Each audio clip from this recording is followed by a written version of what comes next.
বন্ধুরা কেমন আছো সবাই? হয়তোবা দু একদিন পরে তোমাদের সাথে আবার রান্না করার জন্য চলে আসলাম। আমার খুব জ্বর ঠান্ডা, এই জন্য আমি কোনো ভিডিও করতে পারতেছি না। তো আজকে ভাবলাম একটু পটল আলু দিয়ে চিংড়ি মাছ রান্না করি। তো পুরো ভিডিও দেখার জন্য আমার সাথে থাকো, আশা করি আমার সাথে থাকবা। প্যান গরম হয়েছে, এখন আমি তেল দিয়ে দিব।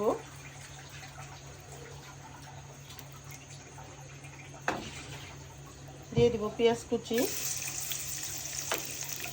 দিয়ে দেবো ফালি করে রাখা কাঁচামরিচ,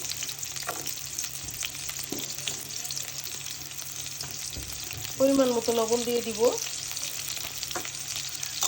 এখন আমি ভালো করে একটু নেড়ে সব কিছু মিশিয়ে নিব। রসুন বাটা দিয়ে দিব, দিয়ে দিব সবজির মশলা,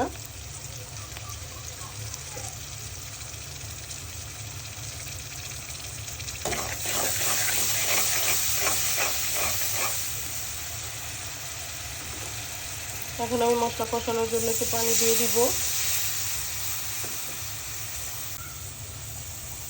দিয়ে দিব অল্প পরিমাণে মরিচ গুঁড়ো,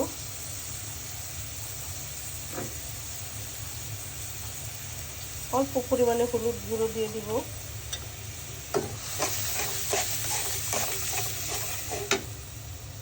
এখন আমি চিংড়িগুলো দিয়ে দিব।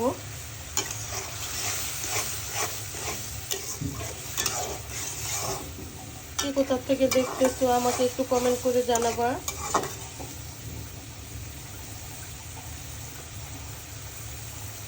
বন্ধুরা দেখো, আমার চিংড়ি মাছ দিয়ে মশলা কষানো কমপ্লিট। এখন আমি আলু পটল দিয়ে দিব।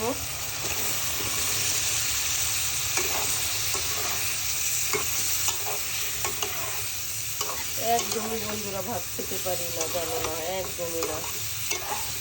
যে ভাত খেলে ভালো লাগবো আমি মানে কিছুই বুঝি না, মুখটা একদম পান্তা, একদম পান্তা।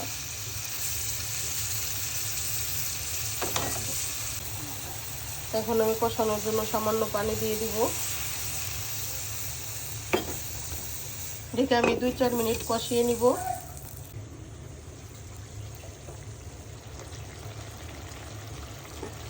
তো বন্ধুরা দেখো, আমার আলু পটল প্রায় কষানো কমপ্লিট।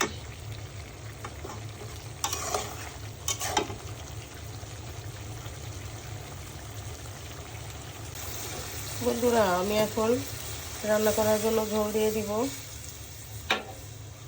বন্ধুরা এই যে আমি এখন ঢেকে দিলাম, কিছুক্ষণ রান্না করে নিব। বন্ধুরা দেখো সুন্দর বলক উঠতেছে, কালারটা কেমন আসছে আমি জানি না, তবে আমাকে তোমরা কমেন্ট করে একটু জানাবা।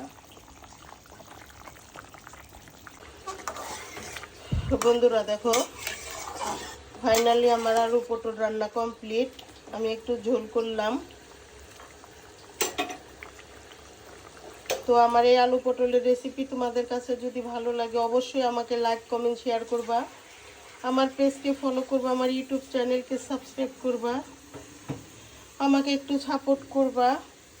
সবাই সুস্থ থাকো, ভালো থাকো।